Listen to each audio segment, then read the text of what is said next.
இன்றைய முதல் வாசகம் அரசர்கள் முதல் நூலிலிருந்து வாசகம். அதிகாரம் 11 வசனம் 29 முதல் 32 முடிய. மீண்டும் அதிகாரம் 12 வசனம் 19. ஒரு நாள் யெரொபெயாம் எருசலேமிலிருந்து வெளியே போனபோது சீலோவை சார்ந்த அகியா என்ற இறைவாக்கினர் அவனை வழியில் கண்டார். அவர் புது சால்வை ஒன்று அணிந்திருந்தார். இருவரும் வயல் வெளியே தனித்திருந்தனர்.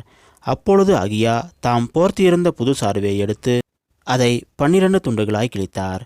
பிறகு அவர் யெரொபெயாமை நோக்கி பின்வருமாறு கூறினார்: இவற்றில் 10 துண்டுகளை உனக்கென எடுத்துக்கொள். ஏனெனில் இஸ்ரவேலின் கடவுளாகிய ஆண்டவர் உனக்கு இவ்வாறு கூறுகிறார்: இதோ, நான் சாலமோன் கையினின்று அரசை பறித்து 10 குலங்களை உனக்கு அளிக்கப் போகிறேன். ஆயினும் என் ஊழியன் தாவீதை முன்னிட்டும் இஸ்ரவேலின் நகர்கள் அனைத்திலும் நான் தேர்ந்து கொண்ட எருசலேம் நகரை முன்னிட்டும் ஒரு குலம் மட்டும் அவன் கையில் இருக்கும். தாவீதின் குடும்பத்துக்கு எதிராக அன்று கிளர்ந்தெழுந்த இஸ்ரவேல் இன்று வரை அவ்வாறே இருக்கின்றனர். இது ஆண்டவர் வழங்கும் அருள்வாக்கு. இறைவா, உமக்கு நன்றி. இன்றைய நற்செய்தி புனித மாற்கு எழுதிய நற்செய்தியிலிருந்து வாசகம். அதிகாரம் 7 வசனம் 31 முதல் 37 முடிய. இயேசு தீர் பகுதியை விட்டு சீதோன் வழியாக சென்று தெக்கப்பொலி பகுதி நடுவே வந்து கலிலேய கடலை அடைந்தார்.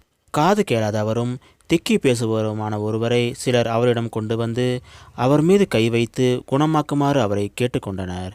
இயேசு அவரை கூட்டத்தினின்று தனியே அழைத்துச் சென்று தம் விரல்களை அவர் காதில் இட்டு உமிழ் நீரால் அவர் நாவை தொட்டார். பிறகு வானத்தை அண்ணாந்து பார்த்து பெருமூச்சு விட்டு அவரை நோக்கி எப்பதா, அதாவது திறக்கப்படு என்றார்.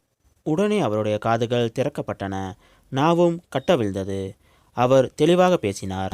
இதை எவருக்கும் சொல்ல வேண்டாம் என்று அவர்களுக்கு அவர் கட்டளையிட்டார். அவரது கட்டளைகளுக்கு நேர்மாறாக இன்னும் மிகுதியாய் அவர்கள் அதை அறிவித்து வந்தார்கள். அவர்கள் அளவு கடந்த வியப்பில் ஆழ்ந்தவர்களாய், இவர் எத்துணை நன்றாக யாவற்றையும் செய்து வருகிறார், காது கேளாதோர் கேட்கவும் பேச்சற்றோர் பேசவும் செய்கிறாரே என்று பேசிக்கொண்டார்கள். இது கிறிஸ்து வழங்கும் நற்செய்தி. கிறிஸ்துவே உமக்கு புகழ்.